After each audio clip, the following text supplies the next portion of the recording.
मंजिल तो पानी ही है, चाहे कितनी बार भी गिरना पड़े। सपने हर हाल में पूरे होंगे, चाहे उसके लिए खुद से क्यों ना लड़ना पड़े। नमस्कार दोस्तों, मैं हूं एके सर। स्वागत है आपका एक इंटरेस्टिंग यूट्यूब वीडियो पर। आज का जो टॉपिक है बच्चों, असर्शन और रीजनिंग पे, जैसे आपने टाइटल देख ही लिया होगा, असर्शन और रीजनिंग पर है। ठीक है ना। जो जो सबसे ज्यादा डिफिकल्ट स्टूडेंट को लगता है, बेसिकली जो 5 मार्क का आपके बोर्ड एग्जाम में आता है, 5 मार्क का, बहुत ज्यादा इंपॉर्टेंट है और बहुत ही कंफ्यूजिंग है। राइट। पर आज आपका मैं सोल्यूशन लेके आया हूं, उस चीज का सोल्यूशन लेके आया हूं, तो ये पूरी वीडियो पूरी एंड तक देखना, ताकि आपको बेसिकली पूरा सोल्यूशन मिल जाए। ठीक है। और उसमें कुछ ट्रिक्स है, बेसिकली वो ट्रिक को आपको समझना है। बेसिकली वो समझ गए तो 5 मार्क बच्चों आपके जेब में होंगे। ओके, तो मैं पूरी तरह से कोशिश करूंगा आपको अच्छे से अच्छा समझाने के लिए। आप कृपया करके अटेंशन के तौर पे आप पूरा अपना ध्यान यहां पे देना। ओके, तो चलिए शुरू करते हैं।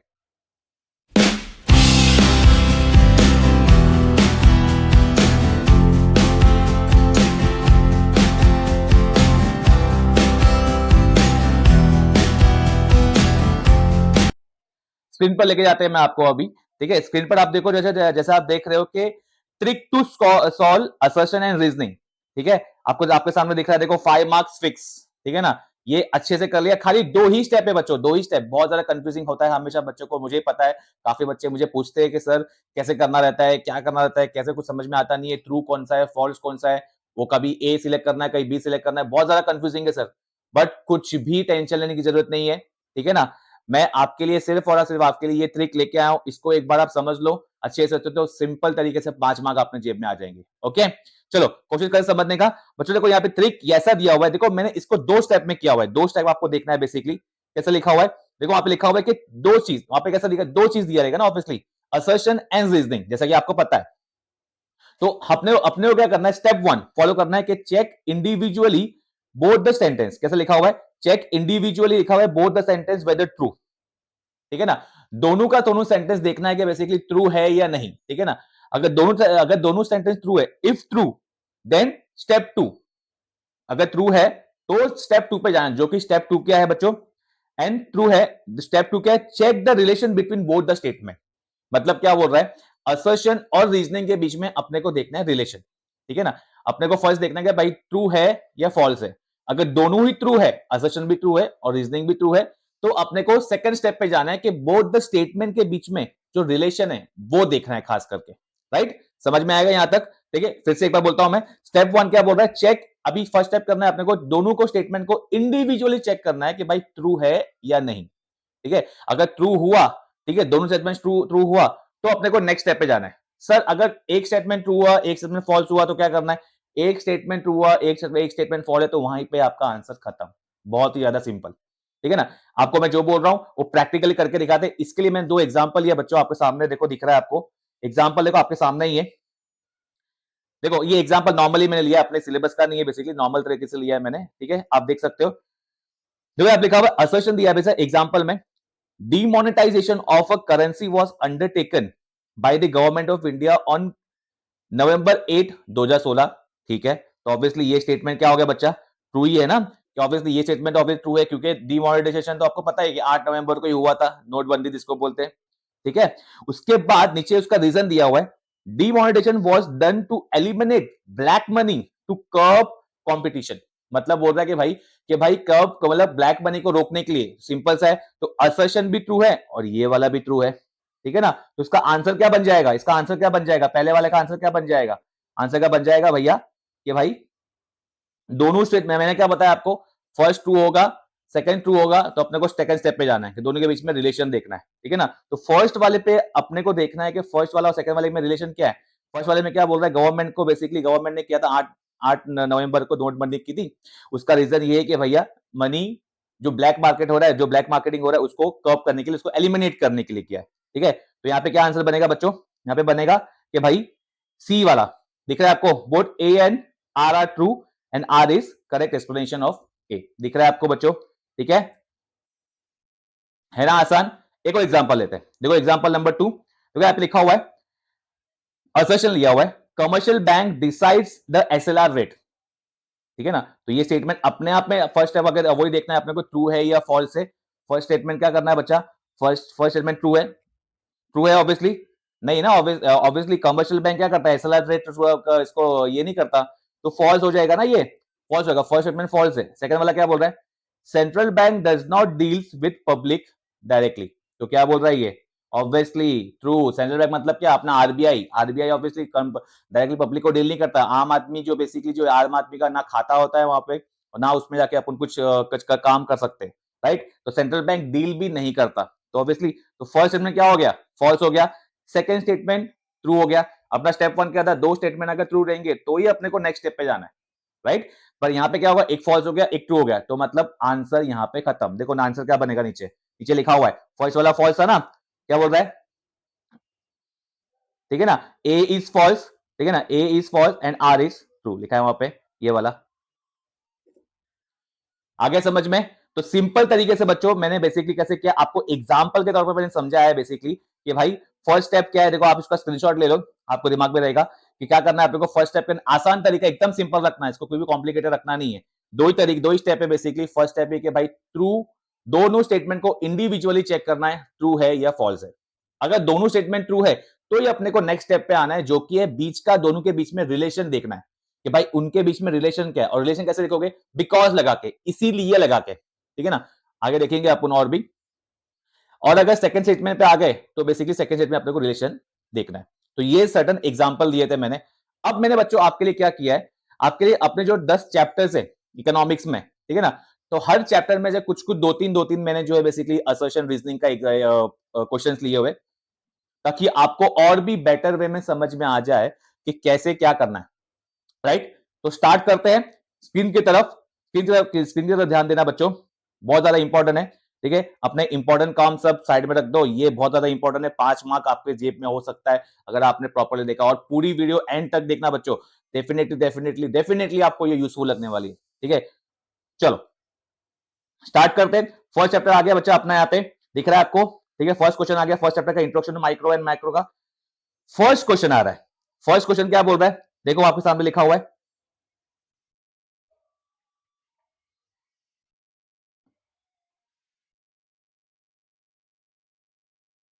क्या लिखा हुआ है, माइक्रो असर्शन, ए बोल रहा है, micro economics and macro economics are two branches of modern modern economics. Obviously ये राइट है क्या ट्रू है, राइट है क्या ट्रू है, ऑब्वियसली ना ये ट्रू ही है ना, ठीक है ना, तो इसलिए हो गया बच्चा अपना ट्रू, ठीक है। सेकंड देखते हैं इसका reason, the term micro economics and macro economics were coined by professor Alfred Marshall. यहाँ पे मेन गेम आ गया है भैया, माइक्रो और मैक्रो अल्फ्रेड मार्शल ने नहीं, किसने दिया था, रैगनर फ्रिक्स ने। समझ में आ रहा है, तो ये हो गया अपना फॉल्स, एक ट्रू हो गया एक फॉल्स हो गया, तो मतलब अपना आंसर यहाँ पे खत्म हो गया। दोनों ट्रू होने चाहिए थे ना, दोनों ट्रू तो नहीं है, तो अपना आंसर और भी आसान हो गया। तो इसका आंसर क्या बनेगा बच्चा, इसका आंसर बनेगा ए वाला, दिख रहा है, ये वाला ए दिख रहा है, A is true and R is false. समझ में आ रहा है आपको, पक्का। Step one and step two follow करना है, बस दैट्स इट, ठीक है। आगे बढ़ते सेकंड क्वेश्चन पर, ठीक है, और थोड़ा बेटर में समझ में आने के लिए, माइक्रो इकोनॉमिक्स क्या लिखा हुआ है, is known as price theory. Micro economics is known as price theory लिखा हुआ है, तो प्राइस थियरी तो ऑब्वियसली क्या है, ऑब्वियसली ट्रू ही है ना, प्राइस थियरी बोलते हैं उसको। नेक्स्ट देखते हैं, micro economic deals with determination of price of goods and services as well as price of factor of production. Obviously उसी के बारे में बात होती है माइक्रो इकोनॉमिक्स में, और किसके बारे में बात होती है, तो ये भी क्या हो गया बच्चा, ये भी ट्रू हो गया।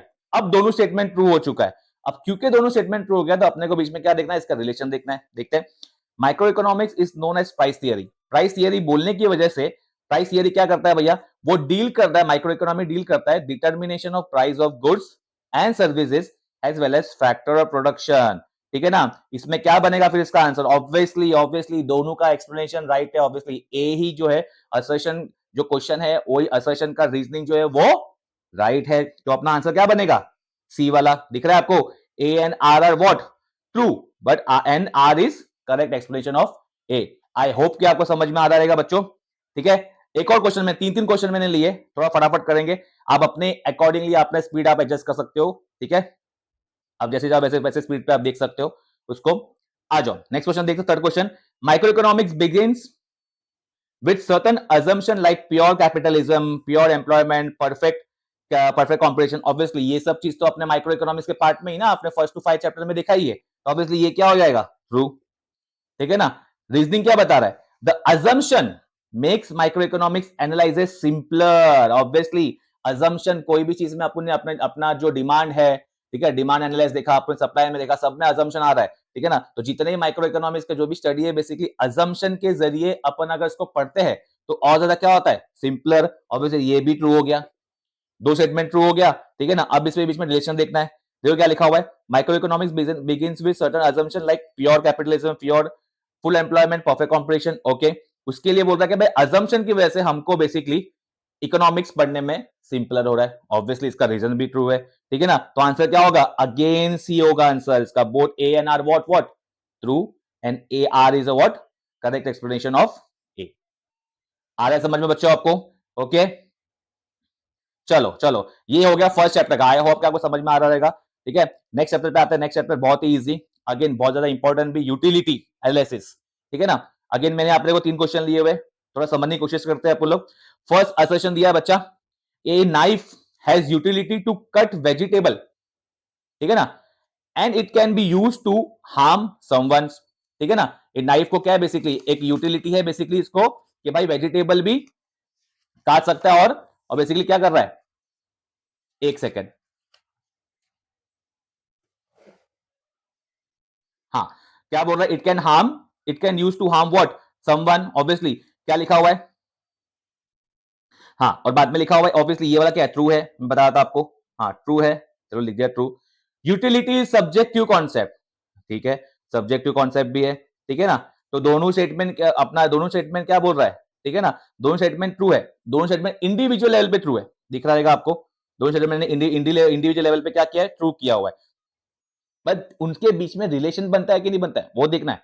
क्या लिखा हुआ है, ए नाइफ क्या है, नाइफ को यूटिलिटी जो है वो वेजिटेबल काटने के लिए काम भी आती है, और इंसान को काटने के लिए काम भी आती है, मतलब किसी को हार्म करने के लिए भी आती है, राइट। तो मतलब क्या बोल रहा है, ऑब्वियसली ये हो गया, और बाद में बोल रहा है यूटिलिटी एक सब्जेक्टिव कॉन्सेप्ट। पर सब्जेक्टिव कॉन्सेप्ट का मतलब क्या है बच्चा, सब्जेक्टिव में आपने पढ़ा है कि भाई पर्सन टू पर्सन डिफर करता है, राइट। मतलब क्या बोल रहा है, इसका एग्जाम्पल भी आपको याद होगा कि स्टेथोस्कोप जो होता है, जो डॉक्टर चेक करता है, पता है ना, हाँ, वो बेसिकली जो है वो डॉक्टर के लिए ही बेसिकली यूजफुल है, यूटिलिटी देता है, ना कि आम इंसान को। आ रहा है समझ में? तो सब्जेक्टिव का मतलब वो है, सब्जेक्ट मतलब पर्सन टू पर्सन डिफर करता है, याद रखना बच्चा।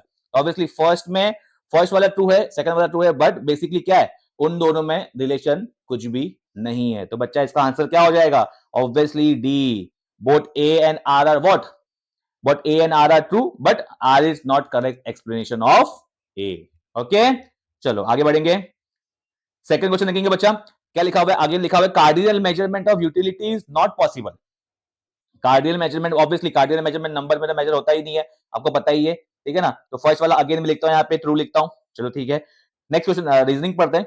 Utility an abstract and psychological concept, obviously psychological concept तो है यूटिलिटी, मतलब क्या, यूटिलिटी में क्या होता है, अपना अपना क्या होता है, बेसिकली आपको पता होगा, जब आप लोग ने यूटिलिटी पढ़ा होगा, तो उसमें कैसे खाली वो चीज को फील कर सकते हैं, राइट। जो भी कुछ खा रहे हैं अपन लोग, जो भी कुछ अपन लोग उसको यूज करो, खाली अपनी फीलिंग अपन बयां कर सकते हैं, राइट। तो वही वो लिखा है यहाँ पे, यूटिलिटी क्या है, एक subjective, sorry abstract psychological concept है, दोनों ट्रू है बच्चा, ठीक है। तो इसका आंसर क्या बनेगा, ठीक है ना। तो इसका दोनों रिलेशन में बनता है, देखो रीजन बराबर हो रहा है कि नहीं हो रहा है, रीजन भी ऑब्वियसली कार्डिनल मेजरमेंट है, नॉट पॉसिबल, ऑब्वियसली क्योंकि वो एब्स्ट्रैक्ट है और साइकोलॉजिकल कॉन्सेप्ट है, ऑब्वियसली इसका आंसर भी बनेगा सी, दिख रहा रहेगा आपको, ठीक है, इसका भी आंसर बनेगा सी, दिख रहा है, चलो ओके, ये भी हो जाएगा। थर्ड क्वेश्चन देखते हैं बच्चे, थर्ड क्वेश्चन क्या बोल रहा है, marginal utility MU goes on diminishing, देखो ये मार्च 22 में भी आया हुआ है, ठीक है, ये असर्शन है, और रीजनिंग क्या बता रहा है, total utility decrease it at diminishing rate,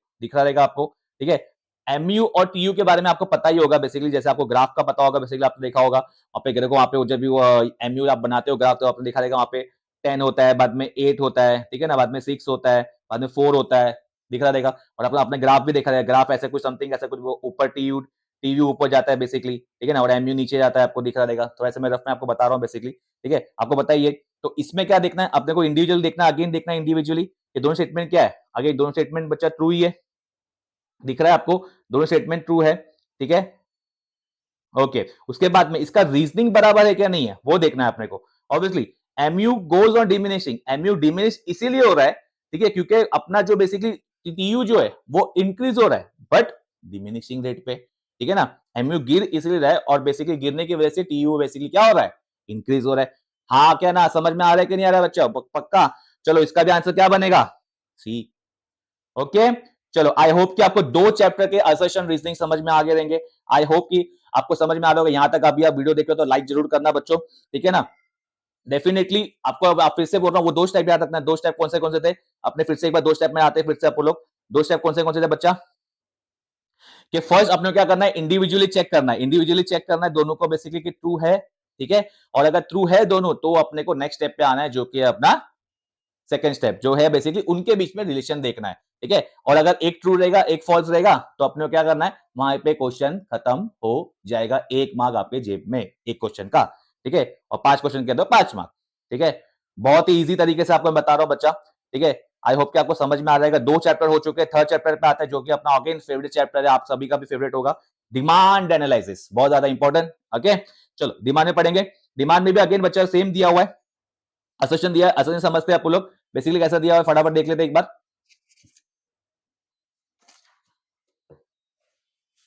चलो, a poor person wanting to buy a car is not a demand, ये हुआ असर्शन, ठीक है। रीजनिंग क्या लिखा हुआ है, डिमांड क्या है, demand is a desire which is backed by willingness and ability to pay. Simple सा कॉन्सेप्ट है। ऊपर वाला बंदा, ऊपर क्या लिखा हुआ है कि पुअर पर्सन को बेसिकली क्या बोल रहा है कि भाई वो उसको कार लेना है, wanting to buy a car is not demand. Obviously ना, पुअर पर्सन का तो पैसे नहीं ना, विलिंग। अपना डिमांड का फॉर्मूला, अपना डिमांड का डेफिनेशन क्या है बच्चा, डिमांड का डेफिनेशन देखो नीचे लिखा हुआ है, नीचे दे दिया डिमांड का definition. Demand is what, desire which is backed by willingness and ability to pay. मतलब क्या, बेसिकली विलिंगनेस भी होना चाहिए, एबिलिटी टू पे भी होना चाहिए, डिजायर भी होना चाहिए। बेसिकली डिजायर मतलब अपनी इच्छा होनी चाहिए, और अपने जेब में पैसे भी होने चाहिए, और अपने अपना बेसिकली बोले जो अपना मन भी करना चाहिए खर्चा करने का, ठीक है ना, उसको बोलते हैं डिमांड। तो दोनों इंडिविजुअल लेवल पे बच्चा क्या बोल रहा है, दोनों इंडिविजुअल लेवल पे सेंटेंस ट्रू है। अगेन ट्रू है तो अपने का अपना वही ब्रह्मास्त्र रूल, ठीक है ना। दोनों में रिलेशन देखना है कि भाई poor person wanting to buy car is not a demand, तो डिमांड का मतलब ये बन रहा है। ऑब्वियसली डिमांड का मतलब इसलिए बता दे कि भाई डिमांड का मतलब ये बना, demand is what, desire which is back by willingness and ability to pay. Obviously फिर इसका आंसर क्या बन जाएगा बच्चों, C. Both again A and R what, R what true and R is what correct explanation of A. I hope कि समझ में आ रहा होगा बच्चों, आ रहा होगा पक्का, ठीक है ना। चलो नेक्स्ट क्वेश्चन देखेंगे। अगेन डिमांड का एक क्वेश्चन है बच्चा। डिमांड क्या है, एक तरह का रिलेटिव कॉन्सेप्ट, ऑब्वियसली रिलेटिव भी है ना बच्चा, रिलेट करता है बेसिकली, ठीक है। बाद में नेक्स्ट का लिखा हुआ ये हुआ क्वेश्चन। रीजनिंग का लिखा हुआ है, demand is also express with reference to time and price. Obviously दोनों अपने अपने लेवल पे अगेन बोल रहा हूं ट्रू है। डिमांड बेसिकली टाइम और प्राइस के ऊपर, आपको याद होगा बेसिकली टाइम और प्राइस मतलब क्या बता रहा है, यहाँ पे डिमांड अगर आप कर रहे हो कोई चीज का तो अलग अलग जगह अलग अलग टाइम पे अलग अलग प्राइस होता है, ठीक है ना। जैसे आपको मैंने आपको पता भी होगा बेसिकली एग्जांपल अगर ले, ठीक है ना। आम का सीजन जब आने वाला होता है बेसिकली स्टार्टिंग डेज में, तब उसकी प्राइस कम होती है, राइट। जब उसका एग्जैक्ट पीक आवर्स में आ जाता है बेसिकली, ठीक है ना, मई अप्रैल तक आ जाता है बेसिकली, तब उसके प्राइस ज्यादा हो जाते हैं। रेनकोट का भी एग्जांपल ले सकते हैं। बारिश का सीजन जब तक नहीं होता, जब तक छतरी और जो अम्ब्रेला वगैरह रेनकोट वगैरह उसके प्राइस कम होते हैं, काफी जगह पे जहाँ पे मिलते हैं, ठीक है। और बारिश का टाइम जब आ जाता है तब उसके दाम बढ़ जाते हैं, ठीक है ना। तो ये भी हो गया अपने लेवल पे ट्रू। अगेन दोनों में रीजन देखना है अपने को बेसिकली, अगेन क्योंकि क्योंकि वो डिमांड बोल रहा है, रिलेटिव कॉन्सेप्ट है, इसीलिए वो demand is always express with reference to time and price. Obviously reason भी बराबर बन रहा है इनका, तो अगेन बच्चा इनका आंसर बनेगा सी वाला। Both A and R are what true and R is what correct explanation of A. Okay चलो आगे बढ़ेंगे। थर्ड क्वेश्चन पे आते हैं। थर्ड क्वेश्चन थोड़ा सा अलग है। चलो आगे थर्ड क्वेश्चन पे बच्चा देखेंगे अपन क्या लिखा हुआ है। डायरेक्ट डिमांड, ठीक है ना, direct demand is the demand for factor of production. Direct demand पहले बच्चा होता क्या है वो समझो पहले। डायरेक्ट डिमांड होता क्या है, डायरेक्ट डिमांड होता है बेसिकली जब हम कोई भी चीज को बेसिकली जाके अपन डायरेक्टली प्रोडक्शन अपना कुछ काम ले रहे, ठीक है, डायरेक्टली जाके अपन ले रहे। पर यहाँ पे क्या लिखा है भाई, direct demand is the demand for factor of production. Factor of production को पता होगा, लैंड, लेबर, कैपिटल, एंटरप्रेन्योर, 4 चीज, ठीक है ना। तो बेसिकली उसका बोल रहा है, ठीक है। ऑब्वियसली ये चीज क्या होगा भाई, direct demand factor of production के लिए होता ही नहीं भैया, ठीक है ना। उसके लिए तो भाई घुमा फिरा के सबको लाना पड़ता है, अपने को लैंड लेना पड़ता है, कैपिटल लाना पड़ेगा, लेबर का बंदोबस्त करना पड़ेगा, एंटरप्रेन्योर तो अपन खुद है ही, ठीक है ना। तो ये बच्चा क्या बन जाएगा फर्स्ट वाला, ये अपना हो जाएगा फॉल्स, ठीक है ना। अगेन सेकंड क्वेश्चन देखते हैं, इंडिविजुअल चेक करने का बताया मैंने। सेकंड क्वेश्चन देखते हैं, सेकंड रीजनिंग देखते हैं पॉइंट मतलब, consumer goods satisfy the consumption needs of the consumer, ठीक है ना। कंज्यूमर गुड्स क्या बोल रहा है, सेटिस्फाई कर रहा है consumption need of the, obviously ना, कंज्यूमर गुड्स का मतलब भी क्या होता है भैया, कंज्यूमर गुड्स क्या करता है, एक कंज्यूमर मतलब मैं और आप जो कंज्यूमर है, हम जो गुड्स लेते हैं बेसिकली हम अपने सेटिस्फेक्शन के लिए ले रहे हैं ना, बेसिकली हमारे यूज के लिए ले रहे हैं बेसिकली। तो ऑब्वियसली ये तो स्टेटमेंट ऑब्वियसली क्या हो जाएगा, बाय डिफॉल्ट ट्रू हो जाएगा। बट क्योंकि एक फर्स्ट स्टेटमेंट फॉल्स है, सेकंड स्टेटमेंट ट्रू है, तो अपने को सेकंड स्टेप पे नहीं जाना है, याद है ना, ठीक है ना। फर्स्ट स्टेप पे अपना, फर्स्ट स्टेप अपना जो क्लियर हो चुका है, फर्स्ट स्टेप पे दोनों ट्रू था, बेसिक दोनों ट्रू होगा तो ये अपने को सेकंड स्टेप पे जाना है, पर यहाँ पे दोनों स्टेप में ट्रू नहीं था। तो अपना क्या आंसर बनेगा बच्चा, ठीक है ना, एक फॉल्स है एक ट्रू है, तो क्या बनेगा अपना आंसर, बी वाला दिख रहा है, ए इज व्हाट, फॉल्स, ठीक है ना, but R is true. I hope कि आपको समझ में आ रहा होगा, ठीक है ना, और काफी इजी लग रहा होगा, अब आसानी से आप क्रैक कर सकते हो बेसिकली असर्शन और रीजनिंग।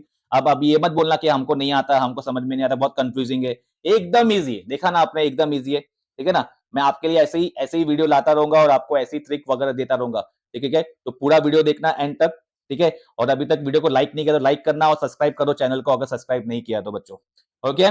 चलो आगे बढ़ेंगे, 3B पे आते हैं अपन लोग। 3B पे बेसिकली क्या बता रहा है, 3B का डिमांड का एनालिसिस है, ठीक है ना। इसमें क्या बता रहा है, अपने को भी वैसे ही दिया हुआ है, अगेन असर्शन पे जाते हैं, ठीक है। आओ first point, first question, sorry first question क्या लिखा हुआ है,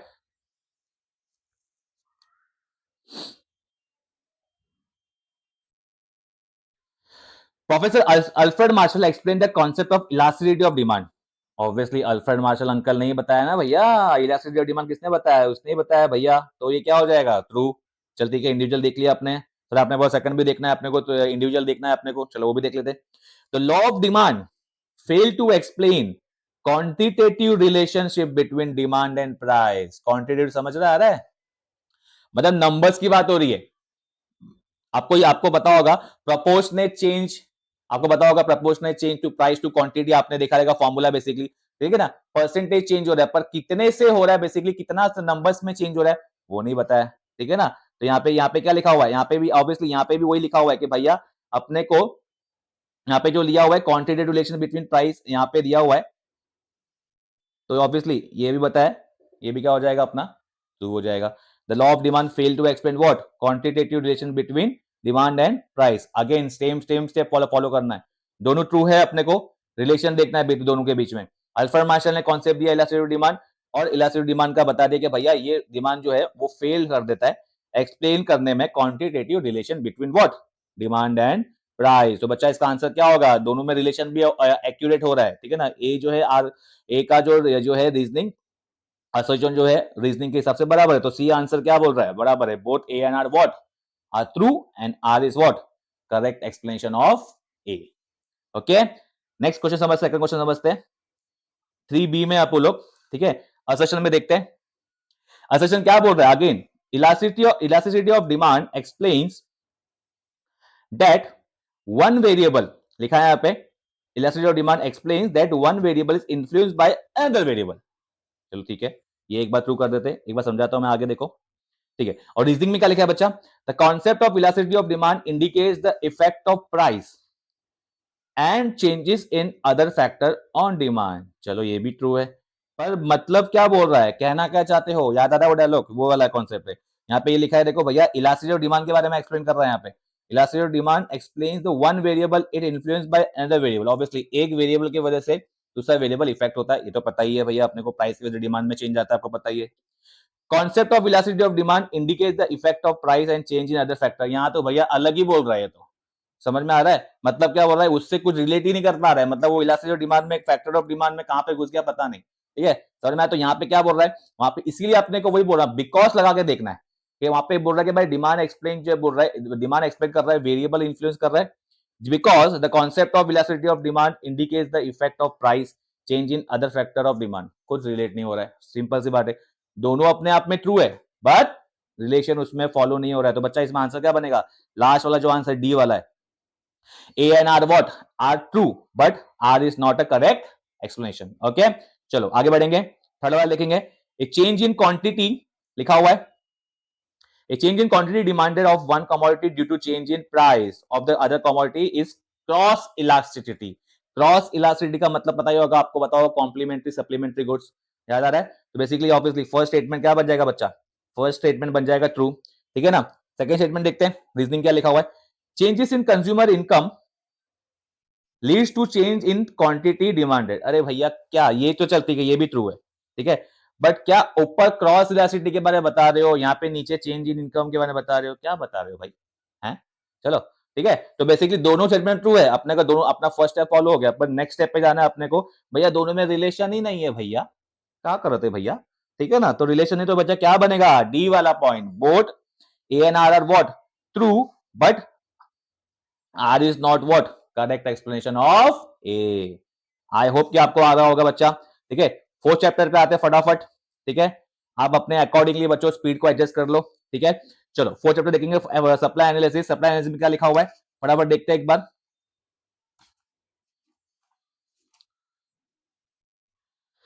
by increasing production stock can be increase, obviously, चलो ठीक है, देख लेते हैं। प्रोडक्शन इंक्रीज होगा तो भैया अपन स्टॉक बना पाएंगे ना, ऑब्वियसली जितना प्रोडक्शन होगा उतना अपना स्टॉक होगा, ऑब्वियसली। चलो ठीक है, ये चलो सर की बात मान लेते, ट्रू कर देते। चलो सर नेक्स्ट देखते हैं, रीजनिंग क्या लिखा हुआ है? Without stock, without stock supply is not possible. अरे भैया तू क्या बोल रहा है? प्रोडक्शन की बात करते करते बाद में स्टॉक का, बाद में सप्लाई का, कहां से रिलेट कर रहा है? दोनों स्टेटमेंट आपस में तो रिलेट कर रहा है, पर रीजन देखो यहाँ पे क्या लिखा है? By increasing production stock can be increase because without stock supply is not possible.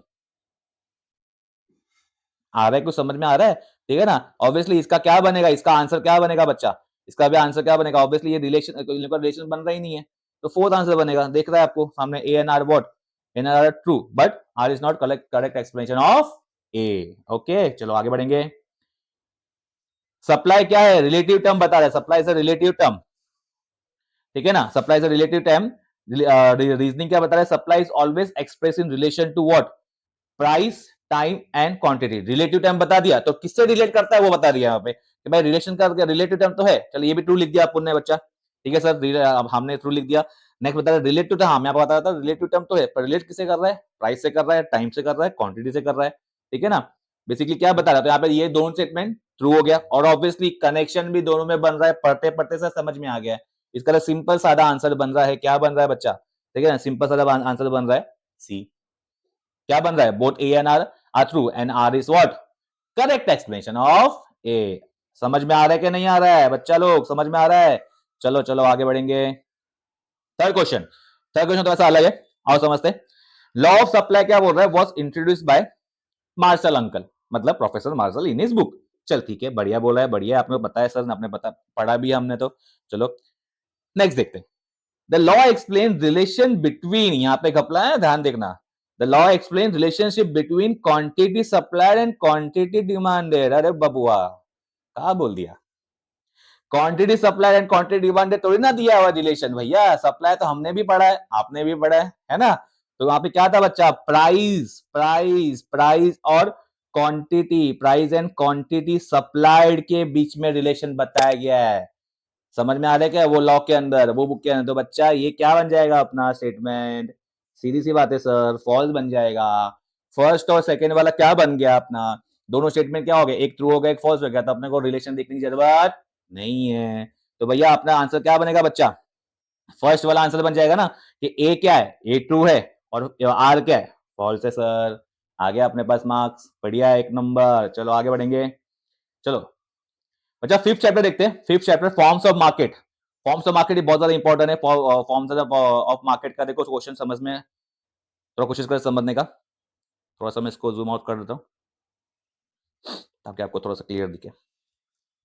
चलो देखो क्या लिखा हुआ है, फर्स्ट पॉइंट क्या लिखा हुआ है? परफेक्ट कॉम्पिटिशन लिखा हुआ है। Perfect competition is an imaginary concept. Obviously हमने फर्स्ट लाइन में पढ़ा है वहां पे कि भाई परफेक्ट कॉम्पिटिशन कहा है भैया? इमेजिनरी कॉन्सेप्ट है सर, ये तो ट्रू ही है। चलो ठीक है, मान लिया आपकी बात। सेकंड रीजनिंग देखते हैं। There are large number of buyers and sellers in perfect competition. Obviously ये भी ट्रू है, ये भी ट्रू है। समझ में आ रहा है कि नहीं आ रहा है? बट बेसिकली बोल रहा क्या है, कहना क्या चाहते हो? देखो यहाँ पे लिखा है परफेक्ट कॉम्पिटिशन क्या है? इमेजिनरी कॉन्सेप्ट है, because there are large number of buyers and sellers in perfect competition है। इमेजिनरी कॉन्सेप्ट होने से बायर सेलर में लार्ज कॉम्पिटिशन, क्या क्या कुछ रिलेट हो लग रहा है आपको? मतलब आपको क्या बताया बच्चा मैंने? आपको फर्स्ट और सेकंड के बीच में बिकॉज डालना है, ठीक है ना। बिकॉज आपने मन में बोल देना है, because because perfect competition is imaginary concept of market because there are large number of buyers and sellers in what perfect competition. ठीक है ना बच्चा, कुछ रिलेट नहीं हो रहा है, सिंपल सा कॉन्सेप्ट है। तो बच्चा क्या बोल रहा है, इसका आंसर क्या बनेगा, सिंपल सारा मतलब बनेगा सर, डी बनेगा। सिंपल है, एकदम सिंपल, पपलू, एकदम पपलू, मेरी भाषा में पपलू बोलता हूं मैं। चलो आगे बढ़ेंगे, next next point, next question. In perfect competition price is determined by the forces of demand and supply. ठीक है ना, डिमांड एंड सप्लाई के बारे में बता रहा है बेसिकली, और ठीक है ये रीजनिंग क्या बता रहा है, हाँ इंडिविजुअल देखना है अपने को सबसे पहले। तो ये क्या है बच्चा, obviously perfect competition by demand और सप्लाई के बेसिस पे करता है, आपको याद होगा, तो ट्रू है। रीजनिंग देखते हैं, the number of buyers and sellers is so large that one person can not influence the price. Obviously large number of buyers and seller, ठीक है ना। तो अगर आपको आपको याद होगा, इसमें हमेशा मैं एग्जांपल देता हूँ, दादर का फुल मार्केट, कभी गए हो दादर तो आपने देखना, ठीक है ना। अगर एक आदमी बेसिकली हम और आप, अगर एक आदमी जाके वो दादर के फुल मार्केट में कुछ बार्गेनिंग वगैरह करे, ठीक है ना, तो हो सकता है वो कम कर दे, पर नॉर्मल तरीके से वो कम नहीं करेगा, क्योंकि उनमें क्या है, उन्होंने सब सेम तरीके के प्रोडक्ट बेच रहे हैं, सेम प्राइस पे बेच रहे हैं, uniform product at uniform price, याद होगा आपको सेंटेंस, ठीक है ना। तो से एक बंदा प्राइस को इन्फ्लुएंस नहीं कर सकता, ऐसा लिखा हुआ है। भले आपको वो थोड़ा कम प्राइस में दे दे, पर ठीक है ना, पर वो कम प्राइस में बाकी लोगों को देगा नहीं।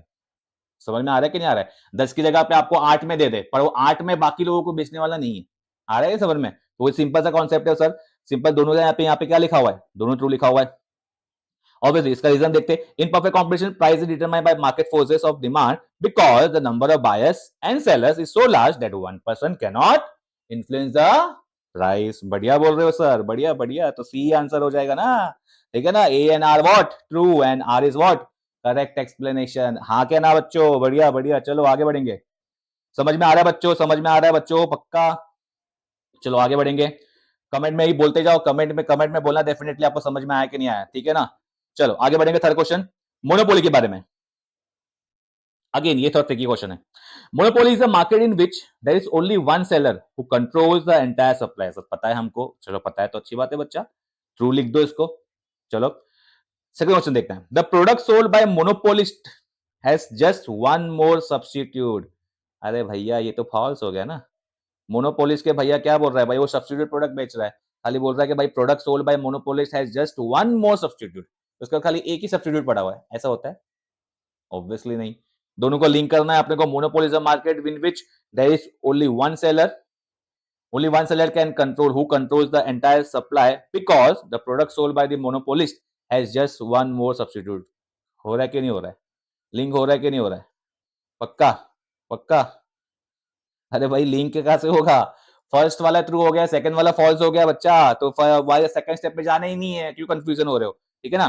फर्स्ट ही अपना आंसर बन जाएगा, A is true and R is false. Okay चलो आगे बढ़ेंगे, ये भी चैप्टर अपना समाप्त होता है। आगे बढ़ेंगे, इंडेक्स नंबर, ठीक है, सब चैप्टर्स के लिए ताकि आपको मतलब खाली एकदम कॉन्फिडेंट आ जाएगा बेसिकली, सर ने बता दिया तो भाई खत्म खलास, अपने को इतना करके जाना है, ठीक है। ऐसा ये इंपॉर्टेंट क्वेश्चन नहीं है बच्चा, मैं आपको खाली बता रहा हूँ कि ट्रिक बता रहा हूँ बेसिकली, और आपको कॉन्फिडेंस आ जाएगा बेसिकली, आपको लिख लिख के प्रैक्टिस करना है बेसिकली, ठीक है ना, लिख लिख के प्रैक्टिस करना है, और बेसिकली आपको प्रैक्टिस करना और भी आप बेसिकली जो है थोड़े क्वेश्चन को प्रैक्टिस करो, ठीक है ना, तो आपको थोड़ा और कॉन्फिडेंस बिल्डअप होगा, ठीक है। आगे बढ़ेंगे, चलो इंडेक्स नंबर देखते हैं फटाफट। इंडेक्स नंबर क्या बता रहा है, असर्शन में देखो अभी क्या लिखा हुआ है, असर्शन में लिखा हुआ है कि भाई index number are also referred to as barometer of economic activity। चलो ठीक है मान लिया भाई, ये बैरोमीटर मतलब एक औजार हो गया ना, एक टूल हो गया बेसिकली इकोनॉमिक एक्टिविटी में बेसिकली कंट्रोल करने का। आर क्या लिखा है, रीजनिंग क्या है, index numbers are used to measure the trends and change in the economy. Obviously देखो अभी बिकॉज आगे पढ़ता है, समझते देखो, index number are also referred to as barometer of economy activity because index number are used to measure the trend and change in the economy। Barometer use करता है, और बैरोमीटर की वजह से ही बेसिकली अपन मेजर कर पाते हैं अपना ट्रेंड, और बेसिकली क्या क्या मेजर कर पाते हैं, trend and changes in the economy. I hope समझ में आ रहा रहेगा बच्चा, ठीक है। ये भी ट्रू हो गया ना अपना, ट्रू हो गया, ऑब्वियसली दोनों में रिलेशन नहीं बन रहा है, सिंपल सा आंसर बन रहा है अपना सी, ठीक है। अभी तक आपको समझ में आ गया रहेगा पूरा छठे चैप्टर में, ठीक है ना। अभी आप लोग अपने आप से भी कोशिश करो, ठीक है ना, अपने आप से कोशिश करो। सेकंड क्वेश्चन देखते हैं, वैल्यू इंडेक्स नंबर क्या बता रहा है, इस मोर इंफॉर्मेटिव इंडेक्स नंबर, ठीक है, चलो ठीक है, और इंफॉर्मेटिव है, चलो बड़ा बढ़िया बता दिया, ठीक है। सेकंड का लिखा रीजनिंग है, value index number separates the change in the price and quantity. अरे भैया प्राइस एंड क्वांटिटी कहां घुसा रहा है, ठीक है, चलो वो भी है, पर बेसिकली ठीक है, पर ऑब्वियसली ये तो फॉल्स स्टेटमेंट है ना भैया, ठीक है ना। Value addition number separate the change in price, वो बोल रहा है सेपरेट करता है प्राइस और क्वांटिटी को,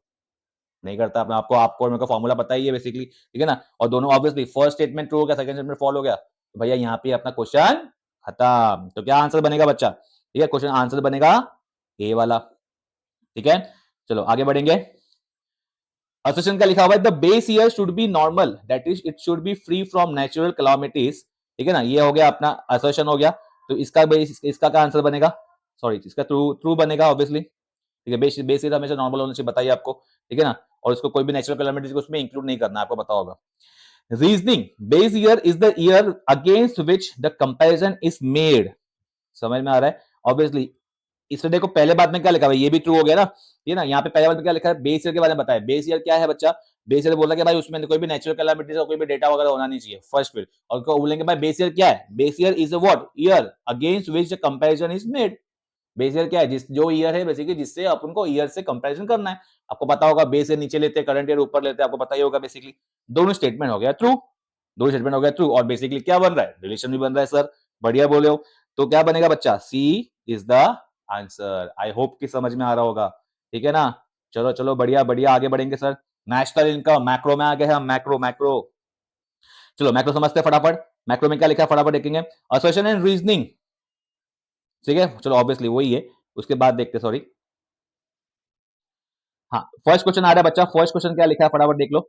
फर्स्ट क्वेश्चन क्या लिखा हुआ है, every country express national income in monetary value, monetary terms, sorry, ठीक है ना। Every country express, obviously every country हमेशा national income in, obviously national income आपको बताया था पहले भी, मैं आपने लेक्चर में भी बोला हुआ बेसिकली कि नेशनल इनकम की जहां तक बात आती है तो हमेशा वो मॉनेटरी टर्म्स में, पैसे के पॉइंट ऑफ व्यू से ही इसको नापते तोलते हैं भैया। तो ये बन जाएगा भैया अपना ट्रू, ठीक है। नेक्स्ट हमारा बता रहे हैं कि भाई modern economy is money economy, ठीक है। Obviously modern economy money economy है, अपने अपने ऐसे सेंटेंस में भी है अपने उसमें, तो ये भी ट्रू हो गया सर। अब दोनों को साथ में पढ़ते हैं। Every country express national income in monetary terms because modern economy is a modern economy. Obviously modern economy, दोनों में क्या बन रहा है बच्चा, रिलेशन बन रहा है, दोनों का रीजन बराबर हो रहा है। रीजनिंग जो है वो प्रॉपर है असर्शन के हिसाब से, तो ऑब्वियसली इसका आंसर क्या बन जाएगा, सी, ठीक है ना। आई होप कि आप लोग भी कैलकुलेट करते आ रहे हो, आप लोग भी अपने हिसाब से आप जो है बेसिकली सॉल्व करने की कोशिश करो बच्चा, ठीक है ना। मैं आपको यहाँ पे आंसर बताते आ रहा हूँ, चाहिए तो आप स्क्रीनशॉट भी लेते जाओ साथ साथ में, ठीक है। और आप साथ साथ में सॉल्व भी करते जाओ ताकि आपको कॉन्फिडेंट बिल्डअप हो जाए, ठीक है। चलो सेकंड क्वेश्चन देखते हैं। National income is a stock concept, आया ना गड़बड़, आया ना गड़बड़ भैया, बोला है स्टॉक कॉन्सेप्ट। भैया स्टॉक कॉन्सेप्ट है क्या, कौन सा कॉन्सेप्ट है, आपको और मुझे पता है भाई। नेशनल इनकम क्या है बच्चा, flow concept, flow concept, flow concept. तो भैया पहले ही वाला हो गया फॉल्स, आया ये पहले वाला हो गया क्या, फॉल्स फॉल्स। सेकंड लिखा हुआ है, रीजन लिखते हैं। National income shows the flow of goods and services produce during a year. चलो ठीक है, ऑब्वियसली नेशनल इनकम तो पता ही है ऑब्वियसली कि एक साल में जितना प्रोडक्शन हो रहा है गुड्स सर्विसेज का, उसका बेसिकली डेटा आपने को बताता है। चलो सर बढ़िया है। तो ये क्या हो गया बच्चा, ये अपना रीजनिंग तो चलो ट्रू है, बट अपना तो वही ब्रह्मास्त्र रूल है। फर्स्ट फॉल्स हो गया, सेकंड ट्रू हो गया, तो भैया क्वेश्चन खत्म, खलास। तो बच्चा क्या बनेगा आंसर अपना, ए इज व्हाट, ए अपना फॉल्स है ना, तो ये लिखो बी वाला answer, A is false but R is true. Hope की समझ में आ रहा है, बढ़िया है, बढ़िया जा रहे हो। चलो आगे बढ़ेंगे, थर्ड क्वेश्चन समझते हैं नेशनल इनकम का। इन टू सेक्टर, आपको याद होगा टू सेक्टर इकोनॉमी वाला, ठीक है ना, वो हाउस होल्ड फॉर्म वाला याद होगा, बहुत ज्यादा इंपॉर्टेंट बच्चा, वो करके जाना, ठीक है ना एग्जाम में।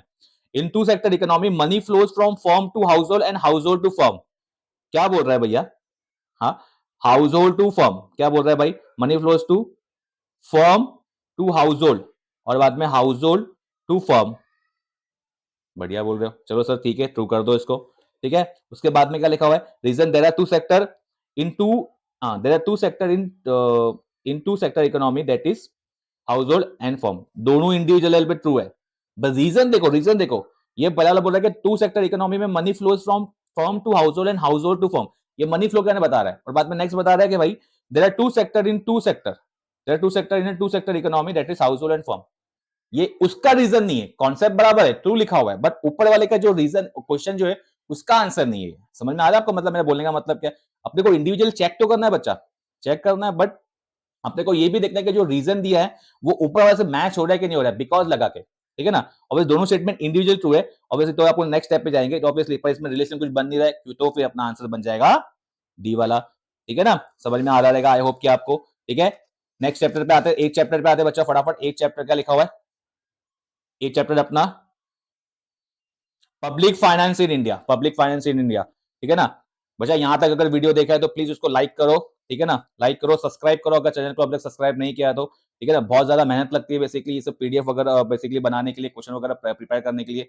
मेरी और मेरी टीम बेसिकली जो मिल बांट के आपके लिए बस जितना हो सके उतना इजी कंटेंट लाने की कोशिश करती है। ये सिर्फ और सिर्फ आपके लिए हो रहा है, ठीक है ना, सिर्फ और सिर्फ आपके लिए हो रहा है। प्लीज इसके लिए सब्सक्राइब कर लो कि और भी बेटर बेटर वीडियो आने वाली है, पेपर प्रेजेंटेशन के वीडियो आने वाले। मैंने ऑलरेडी ओसी इको एसपी के इंपॉर्टेंस क्वेश्चन के नोट्स मैंने वीडियो डाल दी है, आप बेसिकली उसको जाके देख सकते हो, चैनल पे भी देख सकते हो, मैं डिस्क्रिप्शन में लिंक भी डाल दूंगा, ठीक है। और बेसिकली कैसा है कि भाई अपना पेपर प्रेजेंटेशन आ जाएगा तो आपको और बेटर में समझ में आएगा कि पेपर कैसे लिखना है आपको। ओके चलो आगे बढ़ेंगे।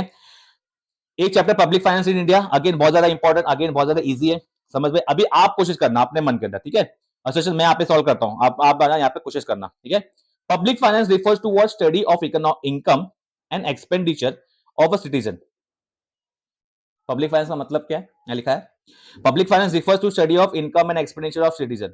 ऑब्वियसली पब्लिक फाइनेंस का वो नहीं है भैया, पब्लिक फाइनेंस का मतलब क्या होता है, गवर्नमेंट का एक्सपेंस ना, गवर्नमेंट का इनकम और एक्सपेंस, ठीक है ना। यहाँ पे क्या सिटीजन की इनकम एक्सपेंस की बात नहीं हो, तो ऑब्वियसली फर्स्ट वाला क्या हो रहा है बच्चा, हम और आपकी इनकम की एक्सपेंस की बात नहीं हो रही है, गवर्नमेंट और इनकम की एक्सपेंस की बात हो रही है, आपको याद होगा तो, ठीक है ना। ऑब्वियसली फर्स्ट में होगा सर ट्रू अपना, सॉरी फॉल्स हो गया, फर्स्ट में अपना फॉल्स हो गया। सेकंड स्टेटमेंट देखते हैं कि भाई रीजनिंग क्या है, in economics public is used to signify government which represent, obviously public finance के अंदर जो पब्लिक है उसका मतलब ही गवर्नमेंट है, तो ऑब्वियसली ये स्टेटमेंट क्या बन जाएगा बच्चा, ट्रू।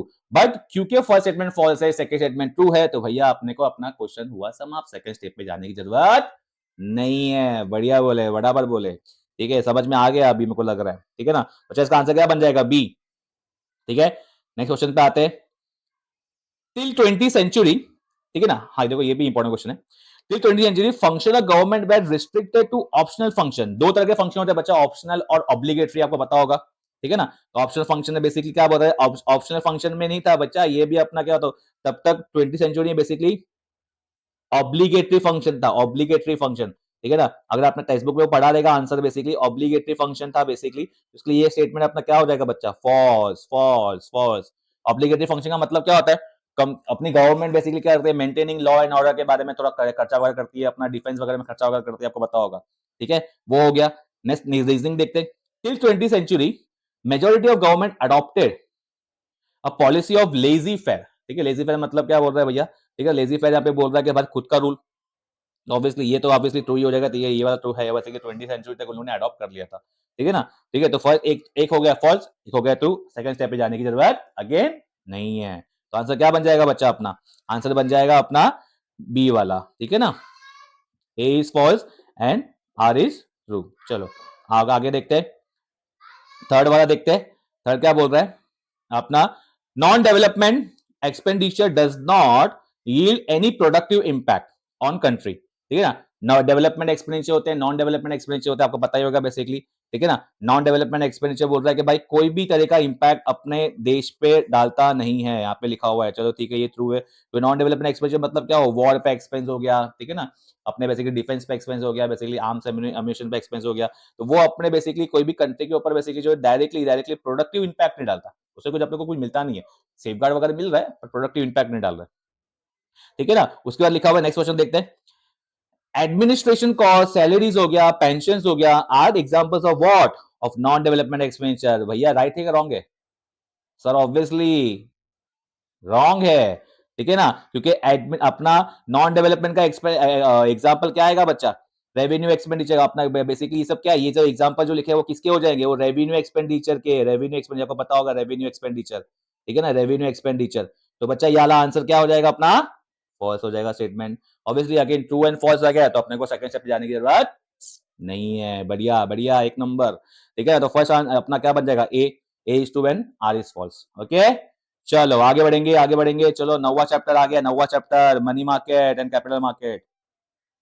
क्या लिखा हुआ है नौवां चैप्टर में, फटाफट देख लो एक बार। Okay money money market capital market फटाफट देख लो। फर्स्ट क्वेश्चन लगा, finance is categorized as personal finance, corporate finance and public finance. चलो ठीक है, ऑब्वियसली फाइनेंस का मतलब यही होता है भैया तो सर आपने बड़ा बोला, सर ट्रू लिख दो। फाइनेंस इंक्लूड्स, सेकंड रीजनिंग पढ़ रहा हूं, ठीक है ना, finance includes funds needed by individual, business houses and government. क्या बोलते हो, सही क्या राइट है? सर ऑब्वियसली ट्रू है, पर अभी अपने को क्या मेन अभी ट्रू हो गया, नेक्स्ट स्टेप पे जाना है, ठीक है ना, नेक्स्ट मतलब रिलेशन देखना है। अब देख कॉमन सेंस लगा बच्चा इसमें, लिखा लिखा है finance is categorized as personal finance, corporate finance and public finance. Reasoning में लिखा हुआ है finance includes funds needed by individual, business houses and government. अब देखिए ऐसे लिखा हुआ है, पर्सनल फाइनेंस का लिखा हुआ है, वो किसको लगता है, इंडिविजुअल को लगता है। कॉर्पोरेट फाइनेंस लगता है, किसको लगता है, बिजनेस हाउस को लगता है। पब्लिक फाइनेंस किसको लगता है, गवर्नमेंट को लगता है। ऑब्वियसली दो स्टेटमेंट क्या बन रहा है, रिलेट कर रहा है। ऑब्वियसली ये जो क्वेश्चन है उसका रीजन बराबर डाला है, समझ में आ रहा है? तो बच्चा आंसर क्या बनेगा, सी वाला दिख रहा है ना आपको, both A and R are true and R is correct explanation of A. समझ में आ रहा है? बढ़िया बढ़िया, चलो आगे बढ़ेंगे। Foreign exchange management and control is undertaken by commercial bank, ठीक है ना। Foreign exchange management and control is undertaken by commercial. Foreign exchange की जहां तक बात आती है बच्चा, तो आपके दिमाग में सिर्फ और सिर्फ आना चाहिए जो फॉरेन एक्सचेंज आता है बेसिकली, तो ऑब्वियसली कमर्शियल बैंक का कोई भी रोल नहीं होता, समझ ना। सिर्फ और सिर्फ किसका रोल होता है, सेंट्रल बैंक का, जो कि है अपना आरबीआई। तो बच्चा ये क्या बनेगा, कमर्शियल बैंक यहाँ पे नहीं आएगा बेसिकली, ठीक है ना, कमर्शियल बैंक बेसिकली यहाँ पे नहीं आके क्या बनेगा, यहाँ पे आरबीआई आएगा बेसिकली। तो ऑब्वियसली ये स्टेटमेंट क्या अपने को कटपट तो नहीं करना है, खाली बता रहा हूँ मैं आपको, ये स्टेटमेंट बन जाएगा अपना फॉल्स, ठीक है। उसके बाद लिखा हुआ है, उसके बाद लिखा हुआ है, रीजनिंग लिखा हुआ है, RBI has to maintain the official rate of exchange of rupee and ensure the stability. Obviously ये हो जाएगा अपना ट्रू, आ रहा है समझ में। और क्योंकि अपना फर्स्ट स्टेटमेंट फॉल्स हुआ, सेकंड स्टेटमेंट ट्रू हुआ, तो अपना आंसर क्या बनेगा, ऑब्वियसली ए वाला आंसर बनेगा। ठीक है सर, बढ़िया है, चलो आगे बढ़ेंगे। Fix deposit carry A high rate of interest, चलो ठीक है, अकॉर्डिंग टू अभी अभी नॉर्मल बुक के हिसाब से लिखा हुआ है कि फिक्स डिपॉजिट को हाई रेट ऑफ इंटरेस्ट मिलता है इकोनॉमी के पॉइंट ऑफ व्यू से, आपको ही पता है, ठीक है ना। तो बच्चा ये फर्स्ट स्टेटमेंट क्या बन जाएगा, ट्रू, चल ठीक है लिख दिया। Fixed deposit refers to deposit wherein the customer deposit fixed amount at regular interval at a specific period of time. Obviously ये क्या लिखा है, fixed deposit refers to deposit where customer deposit fixed amount at regular interval, regular interval बोला है बच्चा, regular interval, यहाँ पे तो गेम है रेगुलर इंटरवल, यहाँ पे भैया बहुत गेम, बड़ा गेम हो गया है भैया। रेगुलर इंटरवल में नहीं होता, आप लमसम में भरते हैं, पता है ना।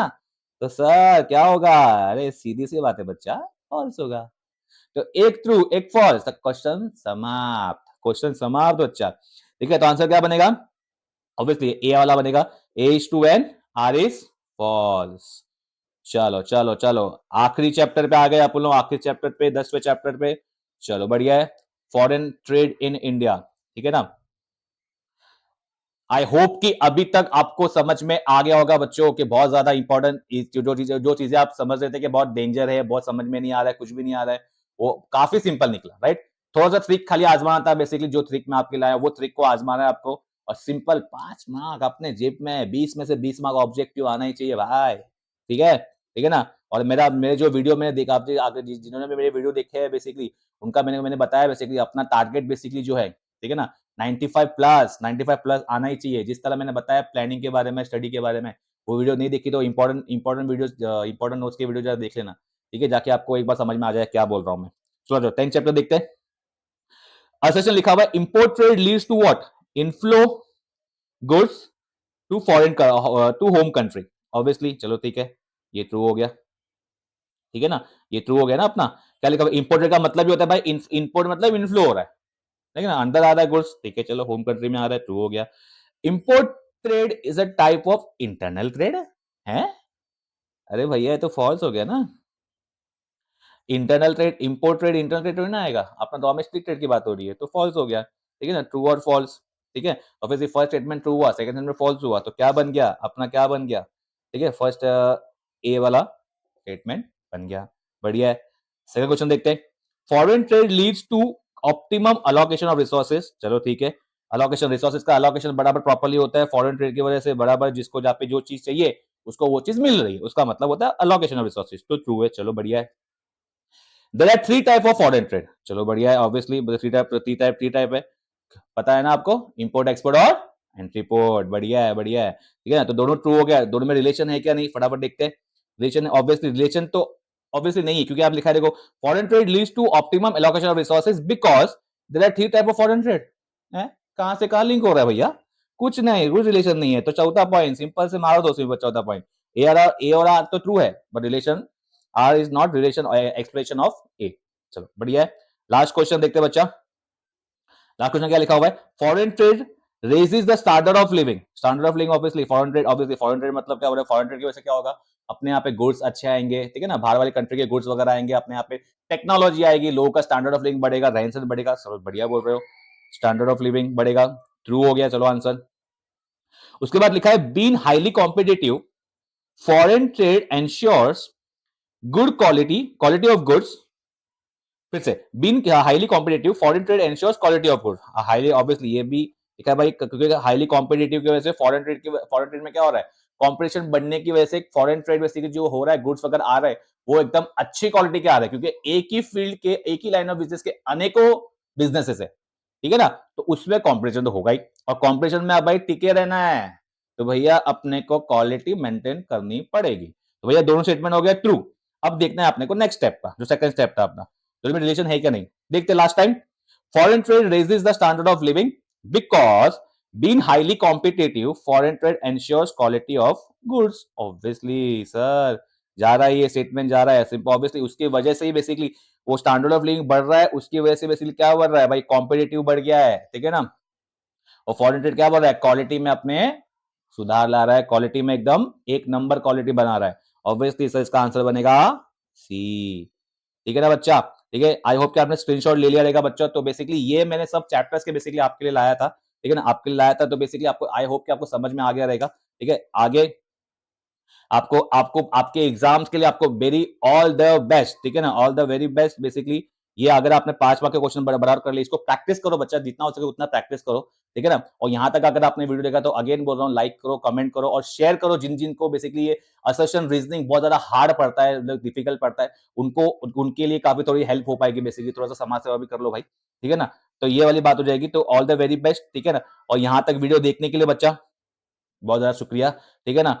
आपने अगेन बोलूंगा फिर से कि लाइक करो, कमेंट करो, शेयर करो और सब्सक्राइब करो अभी तक अगर चैनल को सब्सक्राइब नहीं किया है, ठीक है ना। आई होप कि आपको वीडियो पसंद आई रहेगी, बहुत ज्यादा यूजफुल वीडियो थी, बहुत ज्यादा इंपॉर्टेंट वीडियो थी, ठीक है। आप अगेन अगेन बोल रहा हूँ, अगर कुछ डाउट्स है, कुछ है तो बेसिकली कुछ क्वारी तो आप कमेंट में कर सकते हो, कमेंट कीजिए बेसिकली, और जितना हो सके उसको शेयर कीजिए ताकि लोगों का भला हो सके, ठीक है। बोर्ड एग्जाम नजदीक है, ठीक है, तो आपको पूरे बोर्ड एग्जाम के लिए बेसिकली आपको ऑल द बेस्ट। और 5 मार्क के आपको 20 मार्क ऑब्जेक्टिव जेब में चाहिए बच्चा, ठीक है ना। ये 5 मार्क तो मैंने आपके लिए आसान कर दिया, आई होप, ठीक है ना। और मैंने जितना हो सके उतना बेटर वे में समझाने की कोशिश की है। आई होप कि आपको वीडियो यूजफुल लगी होगी बच्चा, ठीक है ना। तो अपन मिलते हैं इसी तरह कोई अगले नए टॉपिक पे, बहुत इंटरेस्टिंग टॉपिक होगा, पेपर प्रेजेंटेशन का वीडियो आने वाला है, तो कृपया करके सब्सक्राइब कर लीजिए, ठीक है ना। तो मिलते हैं हम अपनी अगली वीडियो में। जय हिंद बच्चों, जय श्री राम।